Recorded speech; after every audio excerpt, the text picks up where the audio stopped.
Aku ingin ajukan cerai, teriak suamiku sambil melempar map ke meja.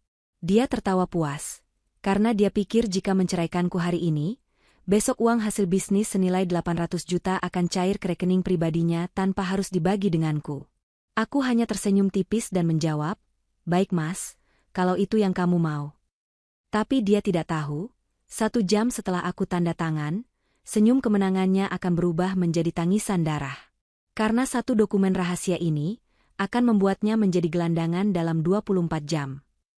Sebelum ceritanya dimulai, silahkan tulis di kolom komentar dari daerah mana saja teman-teman yang menonton cerita ini. Jangan lupa like dan subscribe agar channel ini bisa semakin berkembang dan bisa mempersembahkan cerita yang lebih menarik lagi. Suasana di ruang tamu rumah mewah itu terasa begitu mencekam pada sore hari yang mendung. Rinto baru saja pulang dari kantor dan langsung melemparkan sebuah map coklat tebal ke atas meja kaca di hadapan Naura. Suara hantaman map itu terdengar keras, memecah kesunyian rumah yang selama ini terasa dingin. Naura yang sedang duduk santai sambil menikmati teh hangat hanya sedikit tersentak, namun wajahnya tetap tenang. Ia meletakkan cangkirnya perlahan, lalu menatap suaminya yang berdiri dengan napas memburu dan wajah penuh arogansi. Rinto melonggarkan dasinya dengan kasar, menatap istrinya dengan pandangan merendahkan yang sudah menjadi makanannya sehari-hari selama 2 tahun terakhir. Rinto berkata dengan suara lantang bahwa ia ingin mengakhiri semuanya hari ini juga. Ia menunjuk map itu dan memerintahkan Naura untuk segera menandatanganinya tanpa banyak tanya. Naura mengambil map tersebut dengan gerakan yang anggun dan membukanya perlahan. Matanya menyusuri deretan kalimat dalam dokumen gugatan cerai yang sudah disiapkan Rinto dengan sangat rapi.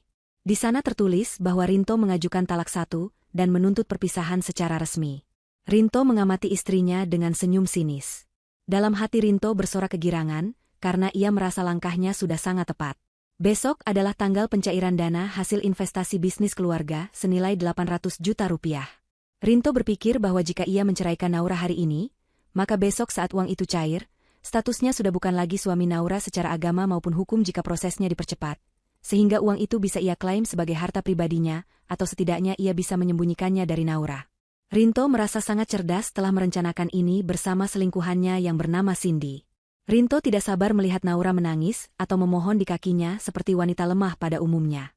Ia sudah menyiapkan ribuan kata cacian jika Naura menolak bercerai. Rinto berkata bahwa ia sudah muak hidup dengan Naura yang dianggapnya membosankan dan terlalu kaku. Ia menghina penampilan Naura yang tertutup dan tidak modis seperti wanita-wanita di luar sana. Rinto juga mengungkit bahwa selama ini dialah yang bekerja keras sebagai direktur di perusahaan, sementara Naura hanya diam di rumah. Padahal Rinto lupa bahwa posisi direktur itu ia dapatkan karena modal dari mendiang ayah Naura. Ego laki-laki itu terlalu tinggi hingga menutupi akal sehatnya. Ia yakin sekali bahwa tanpa dirinya, Naura akan menjadi janda yang miskin dan terlantar. Namun reaksi yang diharapkan Rinto sama sekali tidak muncul. Naura tidak meneteskan air mata sedikit pun. Wajah wanita berhijab itu justru terlihat sangat damai, seolah beban berat baru saja diangkat dari pundaknya. Naura mengambil pulpen yang tergeletak di meja, lalu menatap Rinto lurus tepat di manik matanya. Tatapan itu begitu dalam dan sulit diartikan, membuat Rinto sempat merasa gentar selama 1 detik. Naura bertanya dengan suara pelan namun tegas, apakah Rinto yakin dengan keputusan ini, dan tidak akan menyesalinya di kemudian hari. Pertanyaan itu terdengar sederhana, namun nada bicara Naura menyeratkan sebuah peringatan halus yang gagal ditangkap oleh Rinto. Rinto tertawa meremehkan mendengar pertanyaan itu. Ia menjawab dengan angkuh bahwa satu-satunya penyesalannya adalah kenapa tidak menceraikan Naura sejak dulu. Ia mendesak Naura untuk cepat tanda tangan agar ia bisa segera bebas. Rinto membayangkan hidup barunya yang gemerlap bersama Cindy dan uang 800 juta yang akan masuk rekening besok pagi. Baginya, Naura hanyalah penghalang untuk kebahagiaannya. Rinto bahkan berkata bahwa ia tidak akan memberikan sepeser pun harta Gonogini, karena ia menganggap semua harta yang ada sekarang adalah hasil keringatnya sendiri. Tanpa berdebat lagi, Naura menggoreskan tanda tangannya di atas materai. Suara goresan pena itu terdengar nyaring di telinga Rinto, bagaikan musik kemenangan. Setelah selesai, Naura menutup map itu dan mendorongnya kembali ke arah Rinto. Naura tersenyum tipis, sebuah senyuman yang misterius dan penuh arti. Ia berkata baiklah kalau itu yang Rinto mau, maka ia akan mengabulkannya. Naura mengucapkan kalimat itu dengan nada yang sangat ringan, seolah ia baru saja menyetujui pesanan makanan, bukan perceraian yang menghancurkan rumah tangga. Rinto segera menyambar map itu dan memeluknya seolah itu adalah trofi kemenangan. Rinto merasa di atas angin. Ia mengejek Naura sebagai wanita bodoh yang mau saja dicerai tanpa perlawanan. Ia berpikir Naura terlalu naif dan tidak paham hukum sehingga tidak menuntut apa-apa. Rinto lantas bergegas menuju kamarnya untuk mengemas beberapa barang, berniat untuk merayakan malam ini di luar. Ia tidak menyadari bahwa Naura masih duduk di sofa yang sama, kembali menyesap tehnya dengan tenang. Naura melirik jam dinding yang berdetak konstan. Ia tahu bahwa 1 jam lagi akan ada tamu yang datang. Tamu yang akan mengubah senyum kemenangan di wajah Rinto menjadi tangisan darah. Naura bergumam pelan pada dirinya sendiri, bahwa permainan yang sebenarnya baru saja dimulai. Setelah mengamankan surat cerai yang sudah ditandatangani Naura, Rinto segera masuk ke kamar dan mengunci pintu. Ia langsung mengambil ponselnya dan menghubungi Cindy. Nada sambung berbunyi beberapa kali sebelum akhirnya suara manja Cindy terdengar di seberang sana. Dengan penuh semangat, Rinto mengabarkan bahwa Naura sudah menandatangani surat itu tanpa perlawanan sedikitpun. Cindy di ujung telepon berteriak kegirangan. Mereka berdua tertawa lepas, membayangkan masa depan yang indah. Rinto berjanji akan menjemput Cindy malam ini untuk makan malam romantis di restoran termahal di kota sebagai perayaan awal. Cindy mengingatkan Rinto tentang uang 800 juta yang akan cair besok. Rinto dengan sombong menjamin bahwa uang itu aman dan akan menjadi modal mereka untuk membeli rumah baru dan mobil sport yang sudah lama diimpikan Cindy. Tak lama kemudian, pintu kamar Rinto diketuk dari luar. Ternyata itu adalah Ibu Imah, ibu kandung Rinto yang tinggal bersama mereka. Wanita parubaya itu masuk dengan wajah penasaran. Rinto memamerkan map coklat itu kepada ibunya. Ibu Imah langsung memeluk anaknya dengan bangga. Sejak awal pernikahan, Ibu Imah memang tidak pernah menyukai Naura. Baginya, Naura terlalu pelit karena sering mengatur keuangan rumah tangga dengan ketat, sehingga Ibu Imah tidak bisa berfoya-foya sesuka hati. Ibu Imah berkata bahwa akhirnya Rinto sadar dan membuang istri yang tidak berguna itu.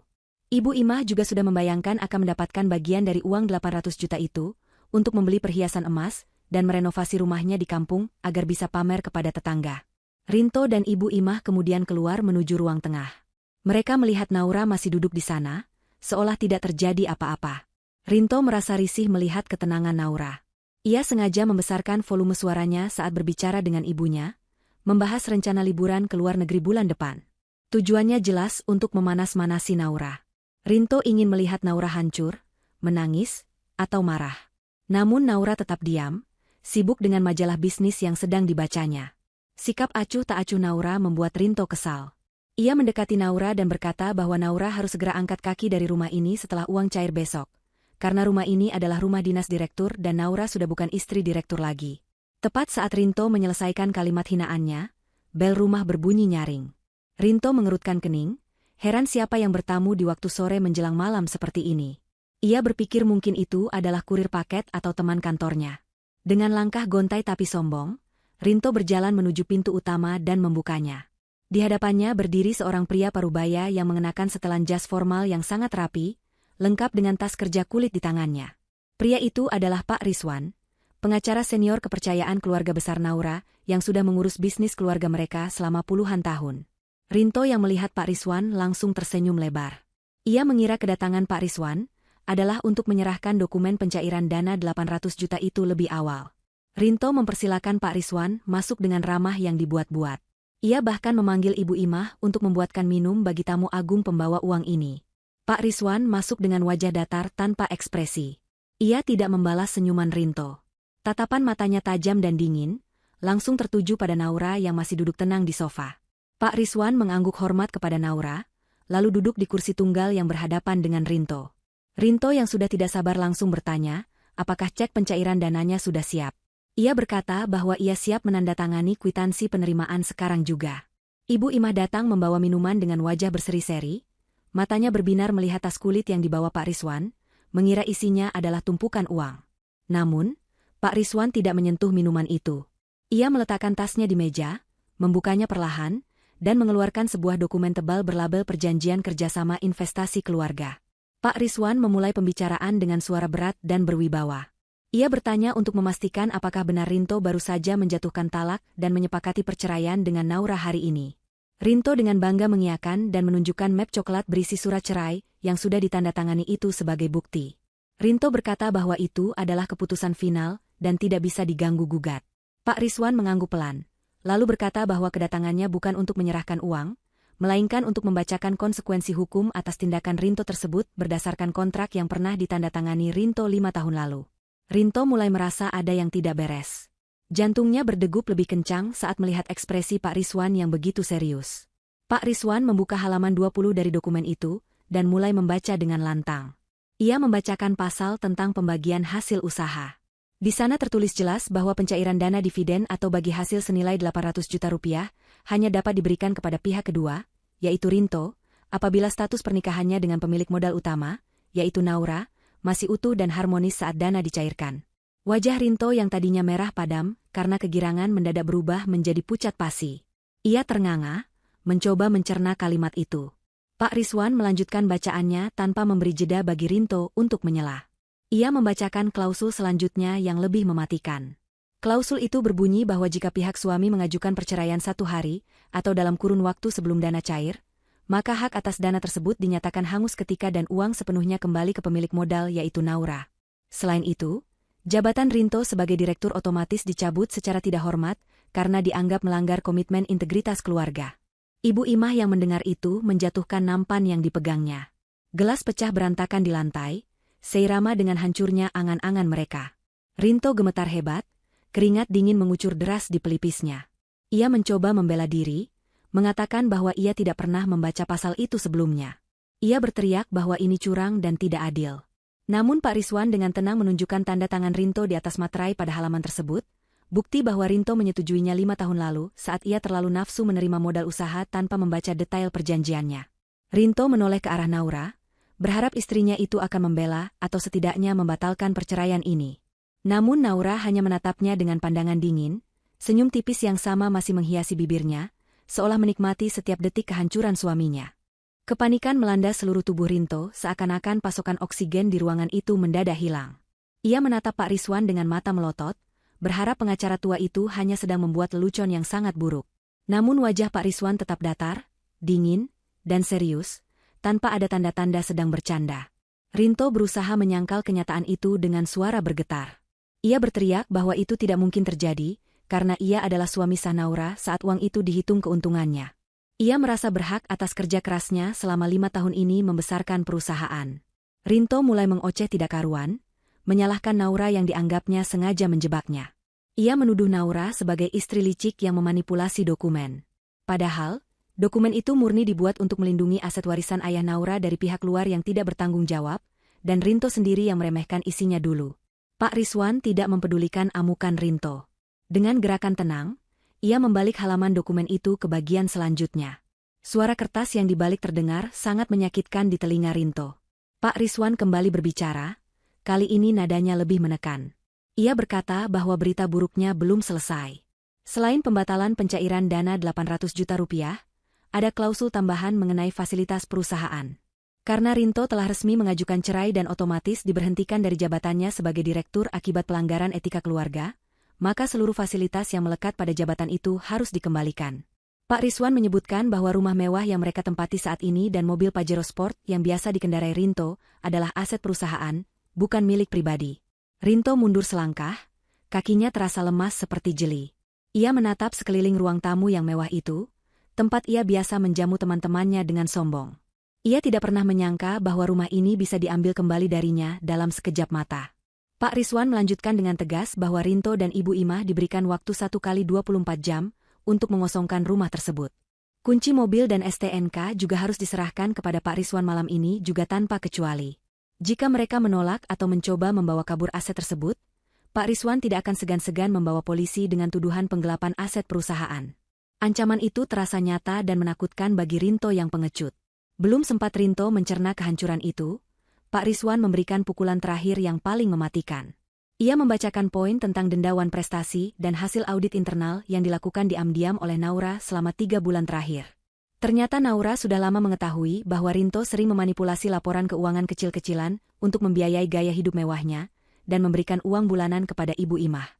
Dalam perjanjian tertulis bahwa jika terjadi pemutusan kerjasama secara tidak hormat, maka pihak kedua wajib mengganti seluruh kerugian yang tercatat dalam audit.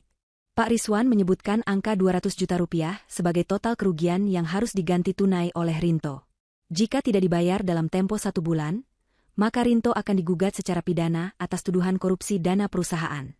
Mendengar angka 200 juta rupiah yang kini menjadi utangnya, bukan miliknya, Rinto langsung jatuh berlutut di lantai. Dunianya runtuh seketika. Ia yang 1 jam lalu merasa menjadi raja yang kaya raya, kini berubah menjadi pengangguran gelandangan yang terlilit utang besar. Ibu Imah yang sedari tadi mendengarkan dengan wajah pucat, tiba-tiba menjerit histeris. Wanita tua itu menangis meraung-raung, memukuli dada Rinto, menyalahkan anaknya yang dianggap bodoh karena terlalu cepat minta cerai. Ibu Imah tidak bisa membayangkan harus terusir dari rumah mewah itu dan kembali hidup susah. Ia memohon-mohon kepada Pak Rizwan agar diberi keringanan. Namun Pak Rizwan hanya menutup map dokumennya dan menyerahkannya kepada Naura. Rinto yang sudah kehilangan akal sehatnya tiba-tiba merangkak mendekati meja. Matanya tertuju pada map coklat berisi surat cerai yang tadi ditandatangani Naura. Dengan gerakan cepat, ia menyambar map itu, berniat menyobek surat cerai di dalamnya agar status pernikahannya kembali sah dan ia bisa mendapatkan uangnya kembali. Namun, Naura yang sudah menduga hal itu terjadi, hanya diam saja tidak berusaha merebutnya kembali. Rinto dengan brutal merobek kertas-kertas itu, hingga menjadi serpihan kecil yang berserakan di lantai. Ia tertawa gila sambil menangis, merasa telah berhasil membatalkan perceraian itu. Ia menatap Naura dengan tatapan memelas, berharap Naura akan luluh melihat usahanya mempertahankan pernikahan demi uang. Naura menatap Rinto dengan pandangan iba yang menyakitkan. Ia menggelengkan kepalanya perlahan, lalu mengambil ponsel pintarnya dari saku baju. Naura menunjukkan layar ponselnya ke depan wajah Rinto. Di sana terlihat sebuah notifikasi email dari Pengadilan Agama dan Sistem Administrasi Kependudukan. Naura berkata dengan nada dingin bahwa Rinto terlambat. Segera setelah Rinto keluar kamar tadi, Naura sudah memindai dokumen itu dan pengacaranya yang lain sudah mendaftarkannya secara daring ke Sistem Pengadilan Agama. Berkas aslinya memang ada di tangan Rinto, tapi salinan digital yang sah secara hukum sudah masuk ke sistem negara 15 menit yang lalu. Robekan kertas di lantai itu tidak ada artinya lagi. Talak sudah jatuh. Gugatan sudah masuk, dan perjanjian kontrak investasi sudah aktif secara otomatis detik itu juga. Rinto terdiam kaku, matanya kosong menatap layar ponsel itu. Ia benar-benar sudah kalah telak. Suasana hening yang mencekam menyelimuti ruangan itu setelah Pak Rizwan pamit undur diri. Pengacara itu pergi membawa kunci mobil Pajero yang dengan terpaksa diserahkan Rinto, meninggalkan Rinto dan ibunya dalam keputusasaan.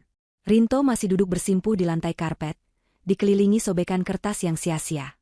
Pikirannya berkecamuk hebat.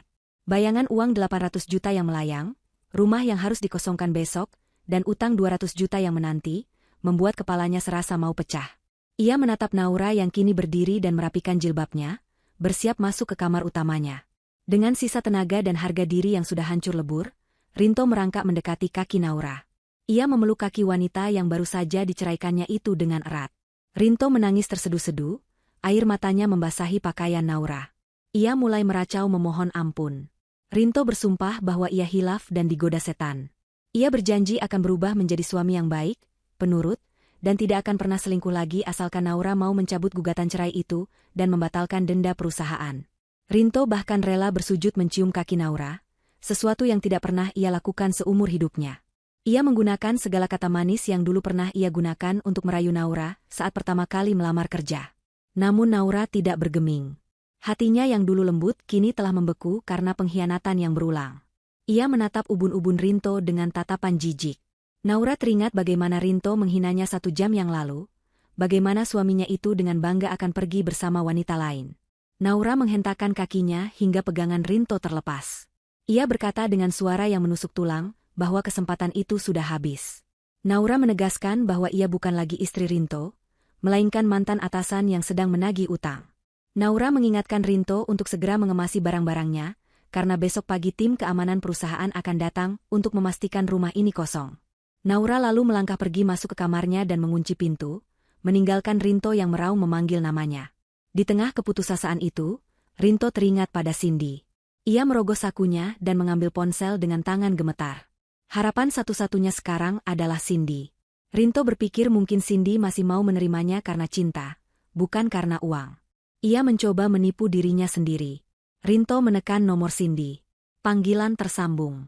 Suara Cindy terdengar riang, bertanya apakah Rinto sudah siap menjemputnya untuk makan malam perayaan. Cindy juga bertanya apakah uangnya sudah bisa diambil besok pagi-pagi sekali untuk belanja. Rinto terdiam sejenak, bingung harus mulai dari mana. Dengan suara parau, ia mulai bercerita terbata-bata.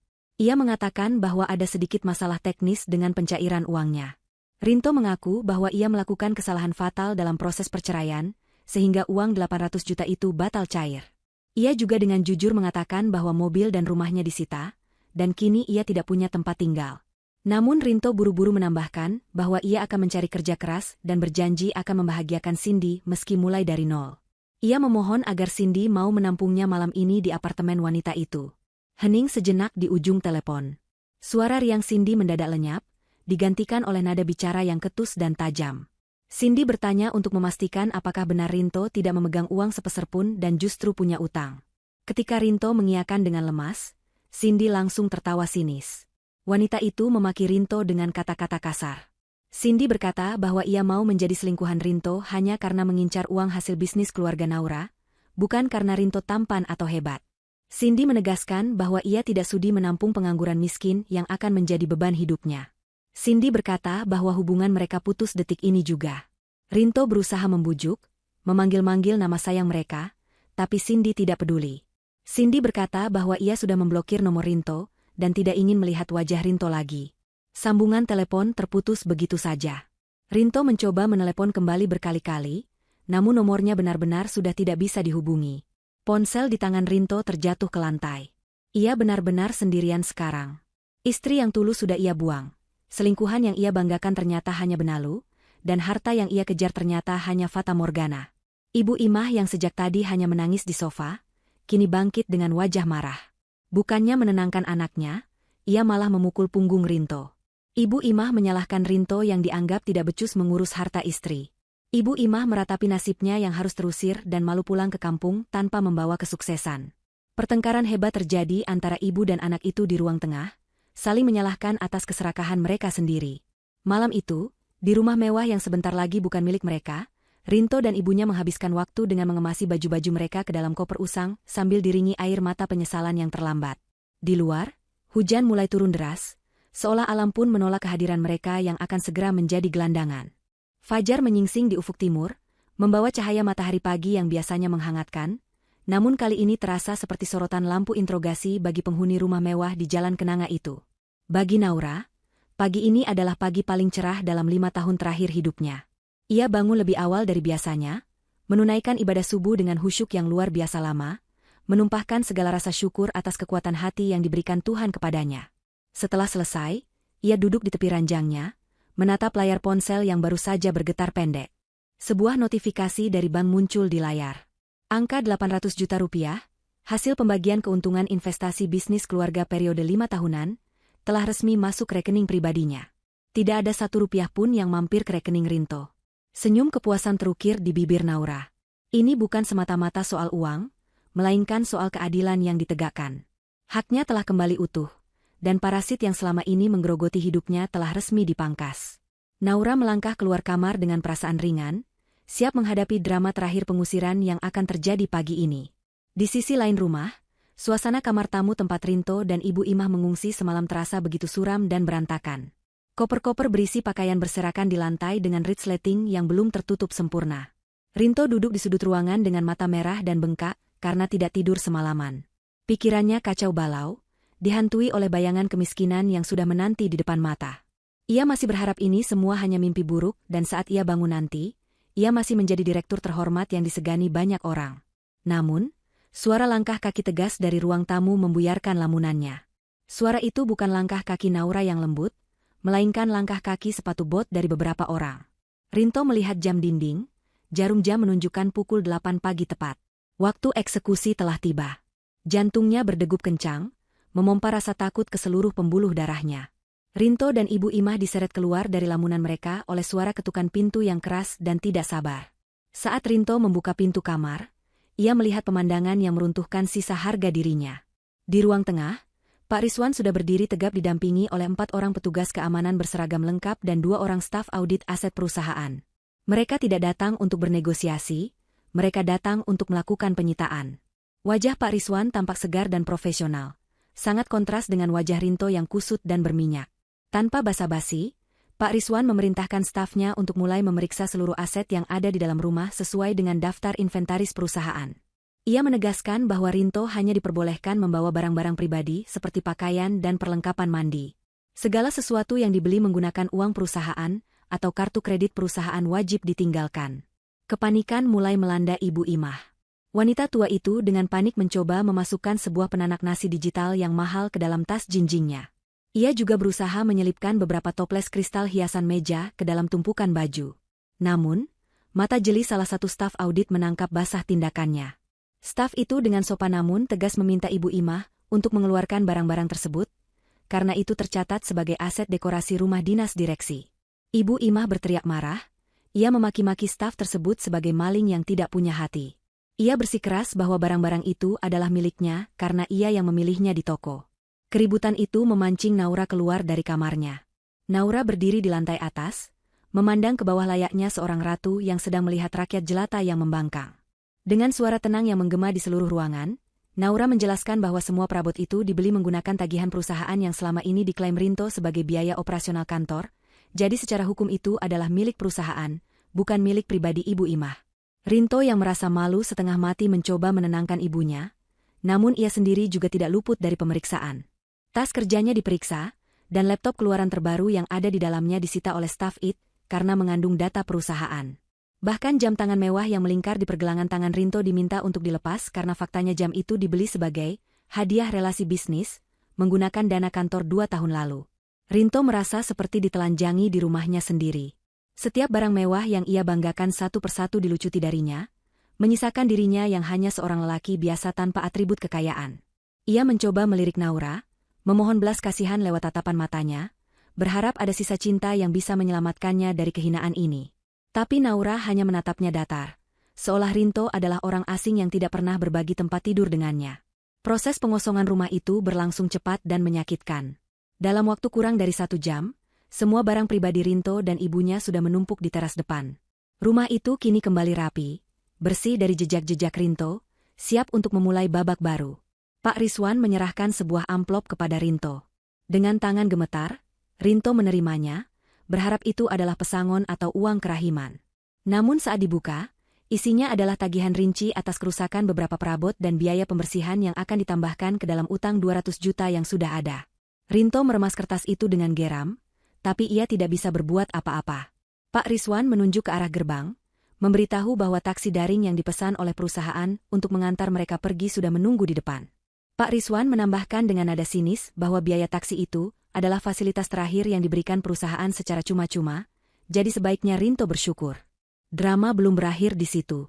Saat Rinto dan Ibu Imah menyeret koper-koper berat mereka keluar dari pintu utama, tetangga sekitar mulai berdatangan. Suara teriakan Ibu Imah tadi rupanya memancing rasa penasaran warga kompleks perumahan elit tersebut. Mereka berdiri di balik pagar rumah masing-masing, berbisik-bisik sambil menunjuk ke arah Rinto. Gosip tentang perselingkuhan Rinto dan kesombongannya memang sudah lama beredar, dan hari ini adalah puncak pembuktian dari semua desas-desus itu. Rinto menundukkan kepalanya dalam-dalam, berusaha menyembunyikan wajahnya dari tatapan mencemooh para tetangga yang dulu sering ia pamerkan kekayaan. Ia merasa kerdil, hina, dan tidak berharga. Langkah kakinya terasa berat saat melewati taman depan yang dulu sering ia banggakan sebagai simbol kesuksesannya. Sebelum Rinto masuk ke dalam mobil taksi yang sudah menunggu, Naura berjalan mendekat hingga ke ambang pintu teras. Ia tidak turun ke halaman, tetap menjaga jarak yang menyimbolkan perbedaan status mereka sekarang. Naura memanggil nama Rinto pelan. Rinto menoleh, secercah harapan bodoh muncul di hatinya. Namun Naura hanya berkata singkat, memberikan pesan terakhir yang menohok. Naura mengatakan agar Rinto tidak perlu repot-repot datang ke kantor untuk mengambil barang-barang yang tertinggal di meja kerjanya, karena Satpam sudah membuang semuanya ke tempat sampah pagi ini, sesuai prosedur pembersihan hama perusahaan. Kalimat itu diucapkan tanpa emosi, datar, namun tajam menghujam ulu hati Rinto. Pintu taksi tertutup, memisahkan dunia Rinto yang hancur dengan dunia Naura yang gemilang. Dari balik kaca jendela mobil yang mulai bergerak menjauh, Rinto melihat Naura masih berdiri di sana, disinari matahari pagi, tampak begitu bercahaya dan kuat. Di samping Naura, Pak Rizwan tampak membungkuk hormat, menyerahkan kunci rumah yang sudah diganti gemboknya. Pemandangan itu semakin menyiksa batin Rinto. Ia sadar sepenuhnya bahwa ia baru saja membuang berlian demi memungut kerikil, dan sekarang kerikil itu pun hilang, menyisakan debu yang pedih di matanya. Mobil taksi membawa mereka keluar dari gerbang kompleks perumahan elit itu, meninggalkan segala kemewahan yang pernah Rinto nikmati, menuju masa depan yang gelap dan tidak pasti. Ibu Imah di sampingnya terus menangis meratapi nasib. Suara tangisannya memenuhi kabin mobil yang sempit, menambah beban di kepala Rinto yang rasanya ingin meledak. Perjalanan di dalam taksi daring itu terasa seperti perjalanan menuju neraka bagi Rinto. Suasana di dalam mobil begitu tegang dan sesak oleh emosi negatif. Ibu Imah tidak henti-hentinya mengoceh, menyalahkan Rinto atas segala kemalangan yang menimpa mereka. Ia mengungkit-ungkit betapa bodohnya Rinto yang terburu-buru menceraikan Naura sebelum uang cair. Ibu Imah juga menyalahkan Rinto yang tidak bisa membujuk Naura.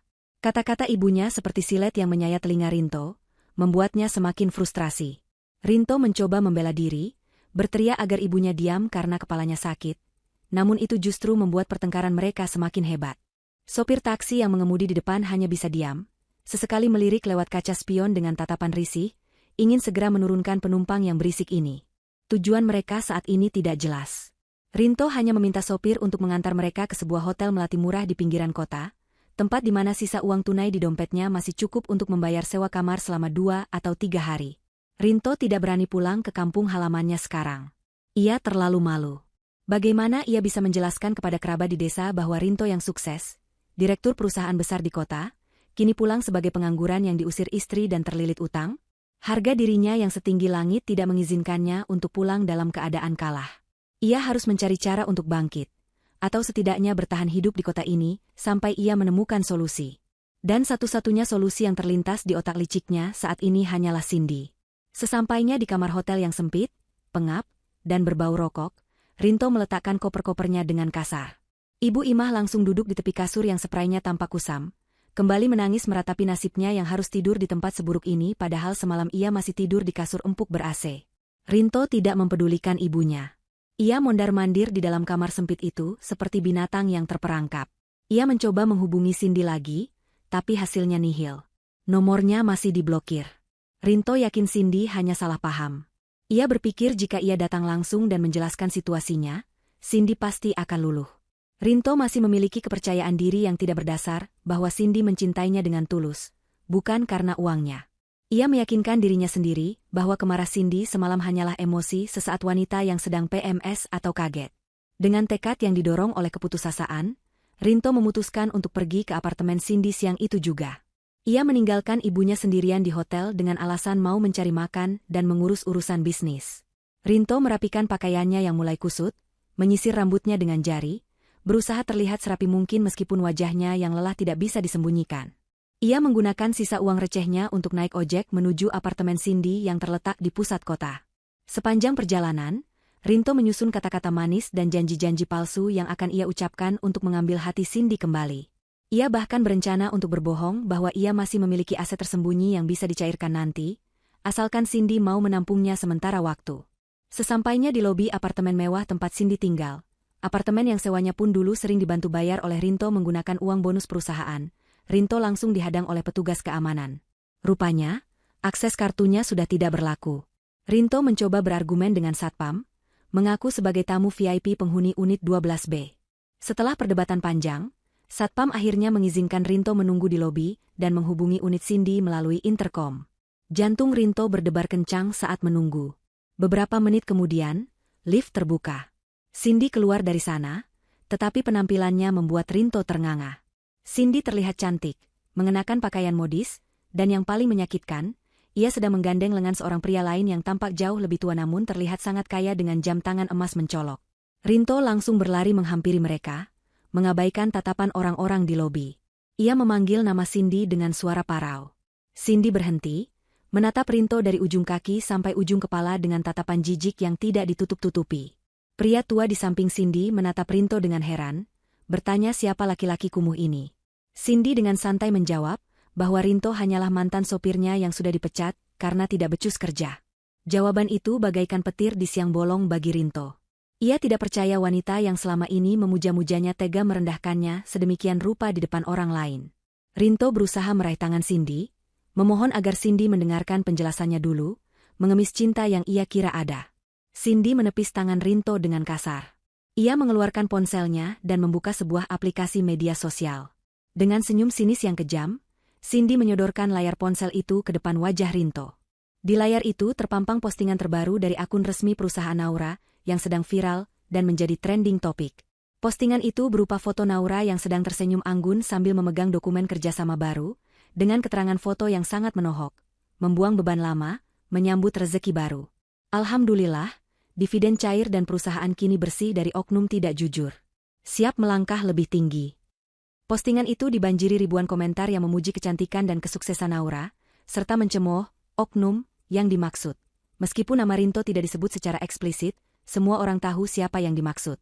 Cindy tertawa meremehkan. Ia berkata bahwa seluruh kota sudah tahu kalau Rinto sekarang hanyalah sampah yang dibuang. Cindy menegaskan bahwa ia tidak pernah mencintai Rinto. Ia hanya mencintai uang dan fasilitas yang bisa Rinto berikan. Sekarang, karena Rinto sudah tidak punya apa-apa dan malah punya utang, Rinto tidak ada gunanya lagi bagi Cindy. Cindy bahkan dengan bangga memperkenalkan pria tua di sampingnya sebagai investor barunya yang jauh lebih kaya dan tidak pelit.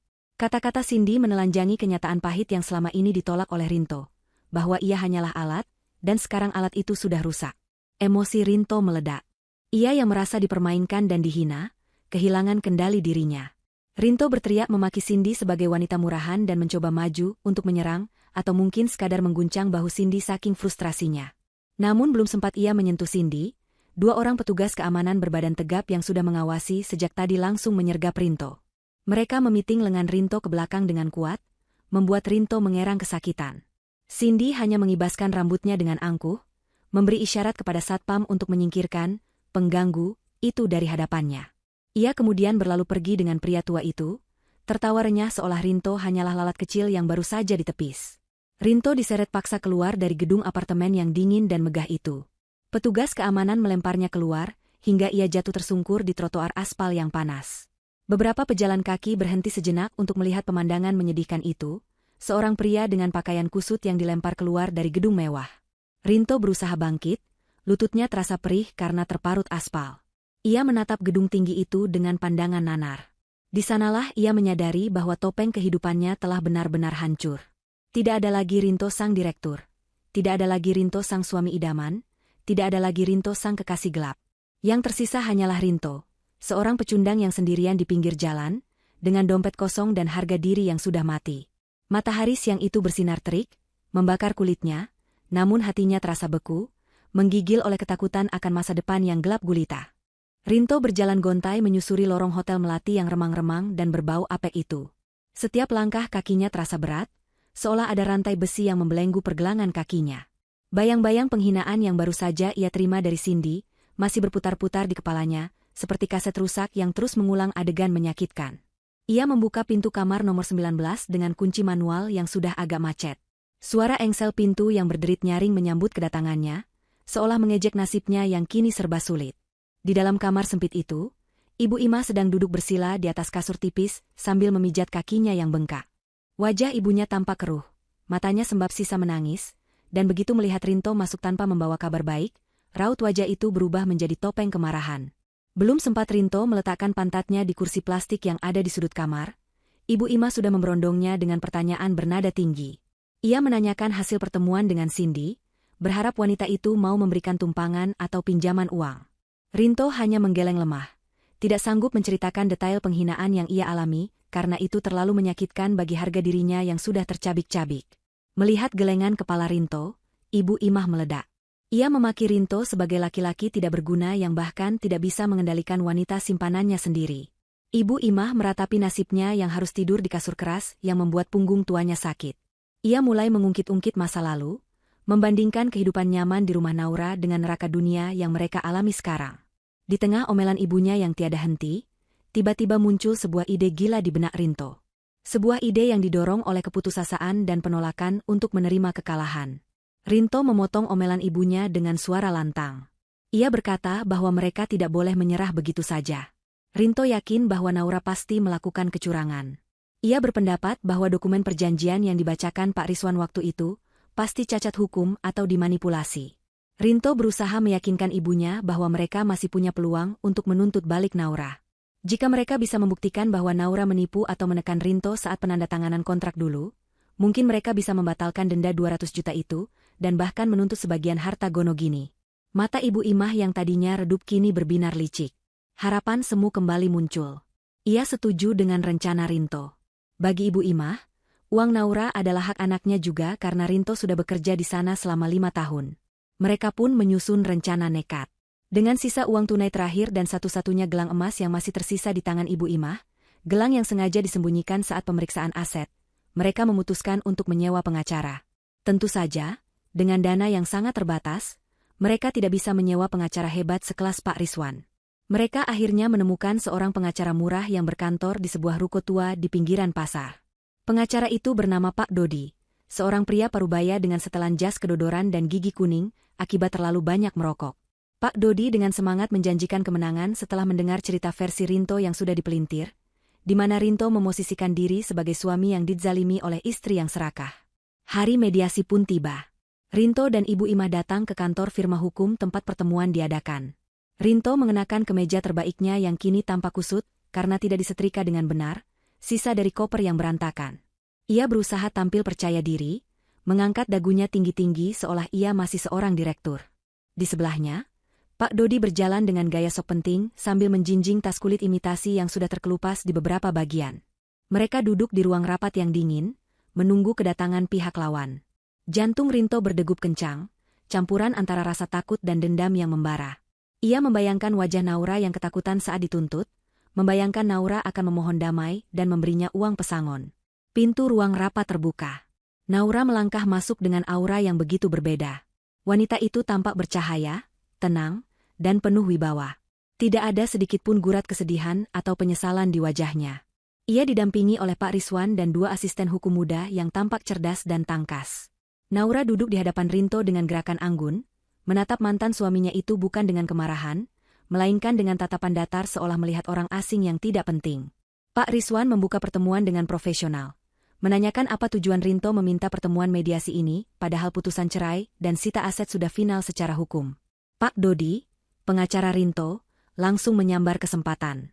Dengan suara yang dibuat-buat lantang dan penuh intimidasi, ia menuduh Naura telah melakukan pemalsuan dokumen dan intimidasi psikologis terhadap kliennya.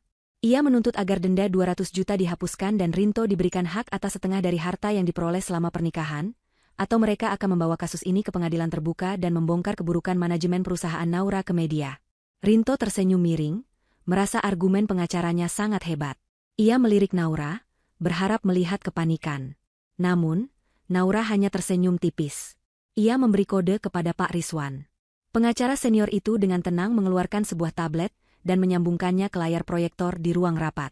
Pak Rizwan berkata bahwa mereka sudah menduga Rinto akan melakukan langkah putus asa seperti ini, jadi mereka sudah menyiapkan hadiah istimewa. Layar proyektor menyala, menampilkan rekaman CCTV berkualitas tinggi. Wajah Rinto pucat seketika. Itu adalah rekaman dari kamera tersembunyi di ruang kerja Rinto dulu. Dalam video itu, terlihat jelas Rinto sedang bermesraan dengan Cindy di jam kerja. Tidak hanya itu, video beralih menampilkan momen saat Rinto menerima amplop tebal dari seorang vendor nakal, bukti suap yang selama ini disembunyikan Rinto. Pak Rizwan kemudian membuka slide berikutnya. Sebuah laporan audit forensik yang sangat rinci terpampang di layar. Data itu menunjukkan aliran dana perusahaan yang dialihkan Rinto ke rekening pribadi, rekening Ibu Imah, dan pembayaran apartemen Cindy. Setiap rupiah tercatat dengan akurat, lengkap dengan tanggal dan jam transaksinya. Pak Rizwan menjelaskan dengan nada dingin bahwa bukti-bukti ini cukup untuk memenjarakan Rinto dengan pasal penggelapan dana, penipuan, dan korupsi korporasi dengan ancaman hukuman di atas 5 tahun penjara. Pak Rizwan menegaskan bahwa selama ini Naura diam dan hanya meminta ganti rugi perdata karena masih memandang Rinto sebagai mantan suami. Namun jika Rinto bersikeras menuntut balik dengan tuduhan palsu, maka Naura tidak akan segan-segan menyeret Rinto ke penjara hari ini juga. Ruangan itu mendadak hening, sepi seperti kuburan. Keringat dingin sebesar biji jagung mengucur deras dari dahi Rinto. Kakinya gemetar hebat di bawah meja. Ibu Imah menutup mulutnya dengan tangan, matanya terbelalak ketakutan mendengar kata, penjara. Pak Dodi, pengacara sewaan mereka, langsung ciut nyalinya melihat bukti sekuat itu. Ia tahu ia tidak mungkin menang. Dengan gerakan canggung, Pak Dodi membereskan berkas-berkasnya. Ia berbisik kasar kepada Rinto bahwa kesepakatan batal, karena Rinto tidak jujur soal bukti-bukti ini. Pak Dodi bahkan meminta bayaran sisa jasanya saat itu juga atau ia akan pergi. Rinto yang panik dan tidak punya uang hanya bisa tergagap. Naura berdiri, menandakan pertemuan berakhir. Ia menatap Rinto yang sudah hancur lebur mentalnya. Naura berkata pelan namun tegas, menyuruh Rinto untuk berhenti mempermalukan dirinya sendiri. Ia memberikan peringatan terakhir, bayar utang 200 juta itu sesuai tenggat waktu, atau laporan pidana ini akan benar-benar masuk ke kepolisian. Naura dan timnya melangkah keluar ruangan dengan langkah pasti, meninggalkan Rinto yang terduduk lemas seperti onggokan daging tak bernyawa. Serangan balik yang ia rencanakan dengan susah payah justru menjadi bumerang yang menghantamnya lebih keras, membuatnya sadar bahwa ia benar-benar tidak selevel dengan wanita yang dulu ia sia-siakan. Hari-hari setelah mediasi yang gagal itu, terasa seperti neraka yang perlahan membakar sisa-sisa kewarasan Rinto. Uang hasil penjualan gelang emas Ibu Ima sudah habis tak bersisa, sebagian besar hangus untuk membayar uang muka pengacara Pak Dodi yang kabur, dan sisanya habis untuk biaya sewa hotel dan makan sehari-hari yang semakin menipis. Pihak hotel akhirnya mengusir mereka dengan tidak hormat, karena Rinto sudah menunggak pembayaran selama 2 hari. Dengan menanggung malu yang luar biasa, Rinto dan ibunya terpaksa pindah ke sebuah rumah kos petak yang sangat sempit di Gang Kumuh, jauh dari pusat kota.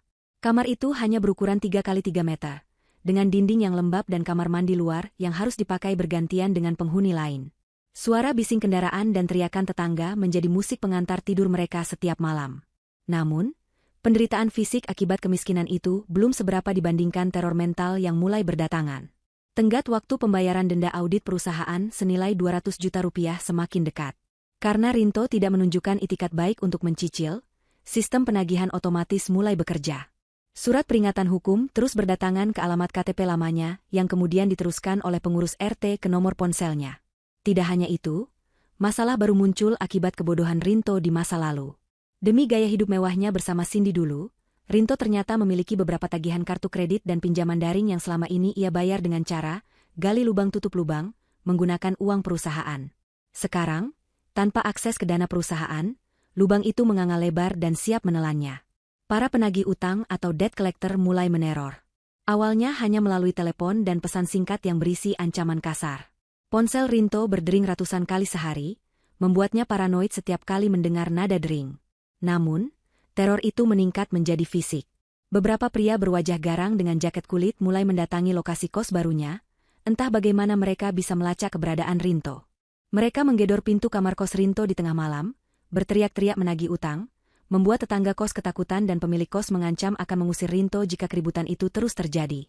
Rinto dan Ibu Ima harus hidup dalam ketakutan konstan, mematikan lampu kamar setiap malam, berpura-pura tidak ada orang di dalam, sambil menahan napas dan gemetar di pojok ruangan. Dalam kondisi terdesak, Rinto sadar ia harus mendapatkan uang, berapapun jumlahnya. Ia tidak bisa lagi gengsi. Ia mulai menyebar lamaran kerja kemana saja. Awalnya, ia mencoba melamar ke perusahaan-perusahaan kompetitor yang dulu pernah menjadi rekanan bisnisnya. Rinto berpikir dengan pengalaman 5 tahun sebagai direktur, ia pasti akan diterima dengan mudah. Ia meminjam setrika dari tetangga kos untuk merapikan kemeja kerjanya yang tersisa, berusaha tampil rapi saat wawancara. Namun, kenyataan menamparnya dengan keras. Di setiap perusahaan yang ia datangi, ia ditolak bahkan sebelum masuk ke ruang wawancara. Berita tentang kasusnya di perusahaan Naura ternyata sudah menyebar luas di kalangan asosiasi bisnis industri tersebut. Nama Rinto sudah masuk dalam daftar hitam atau blacklist informal sebagai eksekutif yang tidak berintegritas dan melakukan penyelewengan dana. HRD di perusahaan-perusahaan itu menatapnya dengan pandangan sinis. Ada satu momen yang sangat memukul Rinto, ketika ia nekat datang menemui kenalan lamanya, seorang manajer di perusahaan pesaing. Manajer itu bukannya memberi pekerjaan, malah tertawa dan berkata bahwa tidak ada orang waras yang mau mempekerjakan orang yang tega menipu istri dan perusahaannya sendiri. Manajer itu bahkan menyuruh security untuk mengawal Rinto keluar, karena dianggap mengganggu kenyamanan kantor. Putus asa dengan jalur profesional, Rinto menurunkan standarnya serendah mungkin. Ia mencoba melamar menjadi staf administrasi biasa, sales motor, hingga kasir minimarket. Namun, usianya yang tidak lagi muda dan riwayat pekerjaannya yang terlalu tinggi, justru membuat para pemberi kerja curiga. Mereka bertanya mengapa seorang mantan direktur mau bekerja sebagai kasir. Rinto gagap menjawab, dan akhirnya selalu ditolak. Uang di dompet tinggal lembaran ribuan yang lusuh. Perutnya sering berbunyi karena hanya makan nasi bungkus 1 kali sehari dibagi 2 dengan ibunya. Puncak keputusasaan Rinto terjadi ketika ia akhirnya menerima tawaran kerja sebagai kuli panggul harian di sebuah pasar induk yang becek dan bau. Tidak ada wawancara, tidak ada cek latar belakang, siapa kuat angkat barang, dia dapat upah. Rinto yang seumur hidupnya tidak pernah bekerja kasar, harus mengangkat karung-karung berisi sayuran dan beras yang beratnya puluhan kilogram. Bahunya terasa remuk, Telapak tangannya lecet dan melepuh, keringat bercucuran membasahi seluruh tubuhnya yang gemetar kelelahan. Para kuli lain yang berbadan kekar mengejeknya, karena Rinto bekerja terlalu lambat. Baru setengah hari bekerja, Rinto ambruk. Kakinya tidak kuat menopang beban karung bawang, ia terjatuh dan karung itu menimpa kakinya. Mandor pasar memarahinya habis-habisan dan mengusirnya tanpa memberi upah sepeser pun, menganggap Rinto hanya menghambat kerja tim. Rinto pulang ke kos dengan menyeret kakinya yang pincang, tubuhnya kotor penuh lumpur pasar, dan air mata yang bercampur keringat mengering di pipinya. Sesampainya di kos, ia mendapati pemandangan yang lebih memilukan. Ibu Imah terbaring lemah di atas kasur tipis, wajahnya pucat pasi, dan napasnya terdengar berat serta berbunyi. Stres berkepanjangan, kurang makan bergizi, dan lingkungan yang tidak sehat membuat kesehatan wanita tua itu ambruk. Ibu Imah mengeluh dada kirinya sakit dan kepalanya pusing berputar. Ia merintih memanggil nama Rinto, meminta obat atau dibawa ke dokter. Rinto memeriksa saku celananya, kosong melompong. Tidak ada uang sepeser pun. Ia memegang tangan ibunya yang dingin, rasa bersalah menghantam dadanya seperti palu godam. Ia sadar, keserakahannya tidak hanya menghancurkan dirinya sendiri, tapi juga membunuh ibunya secara perlahan. Rinto berlari keluar kamar, mengetuk pintu tetangga kos satu persatu, membuang semua harga dirinya untuk meminjam uang receh sekadar membeli obat warung atau bubur ayam. Namun para tetangga menutup pintu, mereka tahu Rinto sedang dikejar debt collector dan tidak mau terlibat masalah. Di tengah kepanikan itu, Rinto berjalan tanpa arah keluar gang menuju jalan raya. Di sana, di sebuah videotron besar di persimpangan jalan, ia melihat iklan profil perusahaan Naura. Wajah Naura terpampang besar, tersenyum cantik, terlihat begitu sukses dan bahagia. Kontras yang sangat tajam antara wajah berseri Naura di layar raksasa itu dengan wajah kotor dan putus asa Rinto di pinggir jalan, membuat dada Rinto sesak. Ia jatuh terduduk di trotoar, menangis meraung-raung di tengah keramaian kota yang tidak peduli. Ia sadar ia sudah jatuh ke dasar jurang yang paling dalam, dan tangga untuk naik kembali sudah ia bakar dengan tangannya sendiri. Kini, ia benar-benar sendirian, terhimpit utang, ibunya sekarat, dan tidak ada satupun pintu yang terbuka untuknya. Langit malam itu seolah turut menangis bersama nasib Rinto. Hujan deras mengguyur kota tanpa henti, menciptakan genangan air keruh di gang sempit tempat Rinto tinggal. Di dalam kamar kos yang lembab itu, suasana terasa mencekam. Ibu Imah terbaring kaku dengan napas yang terdengar seperti dengkuran kasar dan tidak beraturan. Matanya terbelalak namun pandangannya kosong menatap langit-langit kamar yang berjamur. Mulutnya miring ke satu sisi, dan air liur menetes tanpa bisa dikendalikan. Serangan itu datang tiba-tiba setelah Ibu Imah marah besar, karena Rinto pulang tanpa membawa uang sepeser pun. Tubuh rentanya ambruk ke lantai, dan sejak saat itu, separuh tubuhnya mati rasa. Rinto panik setengah mati. Ia berteriak memanggil tetangga, namun hujan deras meredam suaranya. Dengan sisa tenaga yang ada, Rinto memapah ibunya keluar, menerobos hujan, mencari pertolongan. Rinto berhasil membawa ibunya ke sebuah klinik kecil 24 jam di ujung jalan dengan menumpang becak yang melintas. Namun, sesampainya di sana, kenyataan pahit kembali menamparnya. Petugas administrasi klinik menolak memberikan perawatan lebih lanjut selain pertolongan pertama dasar, karena Rinto tidak memiliki uang untuk membayar deposit, dan BPJS Ibu Imah ternyata sudah tidak aktif karena tunggakan iuran selama berbulan-bulan yang lupa dibayar Rinto. Rinto memohon, bersujud di depan meja resepsionis, bahkan menawarkan KTP-nya sebagai jaminan, namun aturan tetaplah aturan. Mereka menyarankan Rinto membawa ibunya ke rumah sakit umum daerah yang jaraknya jauh, tapi tanpa uang untuk ambulans, itu adalah hal yang mustahil. Ibu Imah hanya bisa merintih pelan, air mata mengalir dari sudut matanya, menyadari betapa tidak berdayanya mereka. Malam itu, Rinto duduk di lantai ruang tunggu klinik yang dingin, memegang tangan ibunya yang mulai membiru. Di titik terendah dalam hidupnya itulah, sisa-sisa ego dan kesombongan Rinto akhirnya hancur lebur menjadi debu. Ia sadar, tidak ada jalan lain. Ia harus membuang harga dirinya ke tempat sampah demi nyawa ibunya. Satu-satunya orang yang memiliki kemampuan finansial dan mungkin, hanya mungkin, masih memiliki sedikit rasa kemanusiaan adalah Naura. Rinto tahu ini adalah langkah yang sangat memalukan. Meminta tolong kepada wanita yang telah ia hianati, ia ceraikan, dan ia usir secara mental, adalah bentuk kekalahan mutlak. Namun, melihat kondisi ibunya yang semakin kritis, Rinto membulatkan tekad. Ia akan merangkak jika perlu, asalkan ibunya bisa selamat. Keesokan paginya, dengan pakaian yang masih basah dan bau apek karena tidak sempat ganti, Rinto berjalan kaki menuju gedung perkantoran tempat perusahaan Naura berada. Jaraknya hampir 10 km dari klinik. Rinto berjalan menyusuri trotoar di bawah terik matahari pagi yang mulai menyengat, mengabaikan perutnya yang perih karena lapar dan kakinya yang lecet. Setiap langkah mendekati gedung megah itu, dadanya semakin sesak. Dulu, ia memarkir mobil Pajero Sportnya di lobi utama gedung ini dengan gagah. Dulu, satpam akan berlari membukakan pintu dan membungkuk hormat padanya. Kini, ia datang sebagai pengemis. Bayangan masa lalunya yang gemilang menghantuinya, mempertegas betapa jauh ia telah jatuh. Sesampainya di lobi gedung, Rinto langsung dihadang oleh 2 orang petugas keamanan bertubuh besar. Salah satu dari mereka adalah satpam lama yang dulu sering Rinto perintah dengan kasar. Satpam itu mengenali Rinto, namun tatapannya bukan lagi hormat, melainkan tatapan waspada dan sedikit meremehkan. Rinto memohon agar diizinkan bertemu dengan Naura sebentar saja. Ia berkata bahwa ini masalah hidup dan mati. Satpam itu awalnya menolak, mengatakan bahwa ibu direktur sedang sibuk dan Rinto tidak memiliki janji temu. Keributan kecil terjadi di lobi. Orang-orang yang lalu lalang, karyawan yang dulu mungkin bawahan Rinto, menatapnya dengan bisik-bisik. Rinto tidak peduli lagi.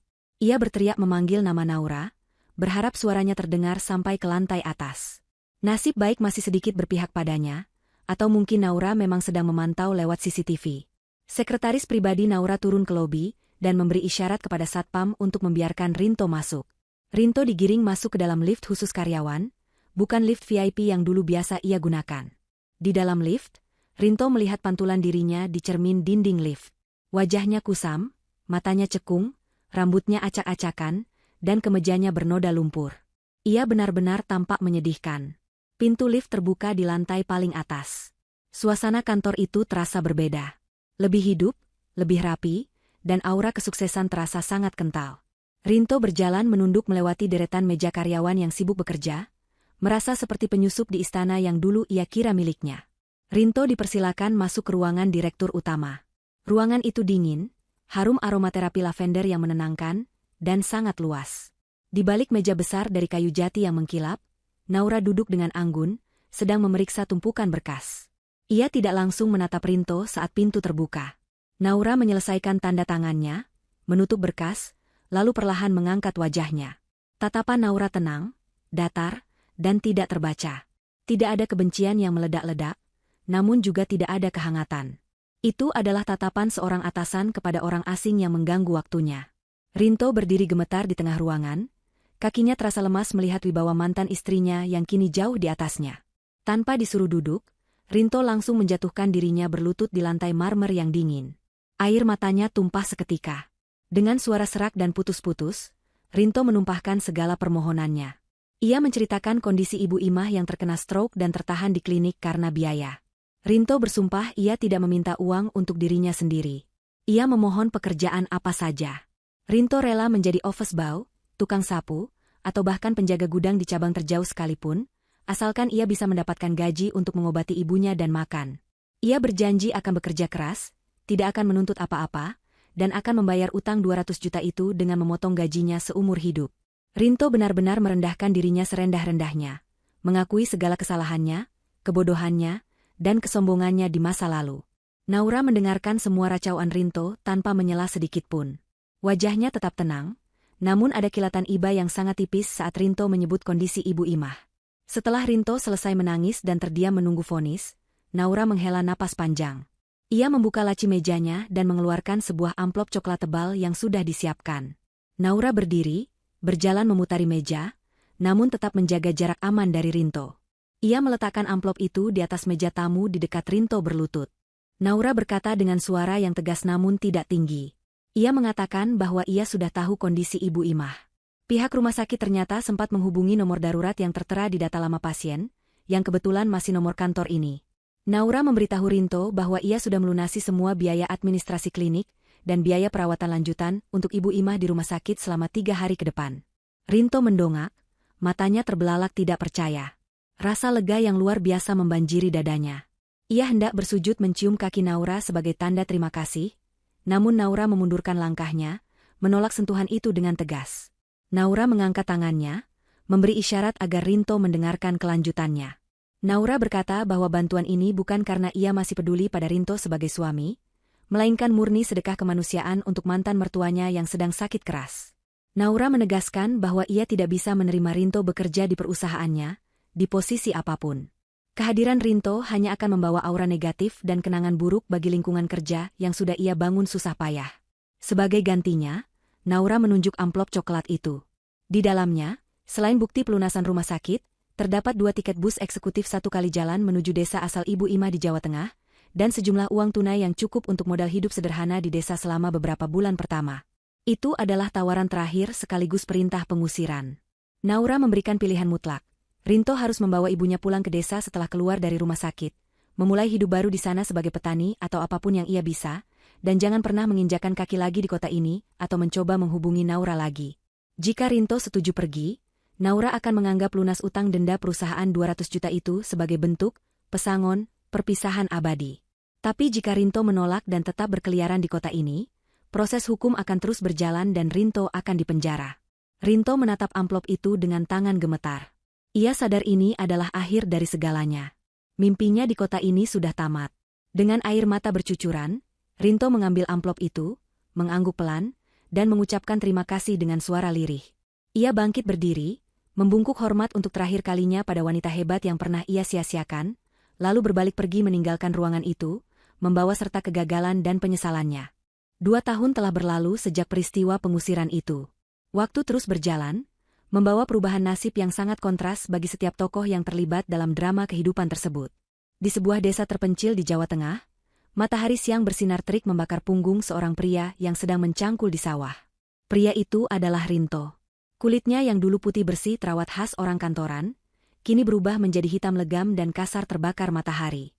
Tubuhnya yang dulu agak buncit karena kemakmuran, kini kurus kering dengan otot-otot kawat yang terbentuk karena kerja paksa. Ia mengenakan kaos partai yang sudah lusuh dan caping bambu untuk melindunginya dari panas. Rinto berhenti sejenak, menyeka keringat yang bercucuran di dahinya dengan punggung tangan yang kapalan dan penuh luka gores. Kehidupan Rinto berubah 180 derajat. Ia kini hanyalah seorang buruh tani penggarap lahan orang lain. Penghasilannya tidak menentu, hanya cukup untuk makan sehari-hari dan membeli obat warung. Tidak ada lagi mobil mewah, tidak ada AC, tidak ada jas mahal. Setiap kali ia mengayunkan cangkul, bayangan masa lalunya di kantor ber-AC seringkali melintas, menyiksanya dengan rasa penyesalan yang tak berujung. Rinto menjadi pendiam, jarang bergaul dengan warga desa, karena ia masih memendam rasa malu yang mendalam. Para tetangga desa tahu bahwa ia adalah orang kota yang gagal, dan pulang kampung karena bangkrut, sebuah stigma sosial yang membuatnya selalu menundukkan kepala saat berpapasan dengan orang lain. Setiap sore, Rinto pulang ke rumah kayu peninggalan kakeknya yang sudah reot. Di dalam rumah yang beralaskan tanah itu, Ibu Imah duduk di kursi roda bekas yang dibeli Rinto dari pasar loak. Kondisi Ibu Imah pasca stroke tidak pernah pulih sepenuhnya. Separuh tubuhnya lumpuh, dan bicaranya pelos sulit dimengerti. Wajah Ibu Imah selalu tampak murung dan penuh penyesalan. Setiap kali melihat Rinto pulang dengan tubuh kotor dan membawa makanan seadanya, Ibu Imah akan menangis. Ia menyesali keserakahannya dulu. Ia sering bergumam menyebut nama Naura, merindukan menantu yang dulu ia benci namun ternyata adalah satu-satunya yang tulus merawatnya. Hubungan ibu dan anak itu kini diwarnai oleh keheningan yang menyedihkan, saling menatap dalam duka, menyadari bahwa mereka adalah arsitek dari kehancuran mereka sendiri. Karma telah datang dalam bentuk kesunyian dan kemiskinan yang menyiksa perlahan namun pasti. Di sisi lain, nasib Cindy, sang pelakor, juga tidak kalah tragis. Berita tentang Cindy sampai ke telinga Rinto melalui gosip para perantau yang pulang kampung saat lebaran. Ternyata, investor, tua yang dulu dibanggakan Cindy, adalah seorang penipu ulung yang menggunakan identitas palsu. Pria itu menguras tabungan Cindy, meminjam uang atas nama Cindy, lalu kabur meninggalkan Cindy dengan utang menumpuk.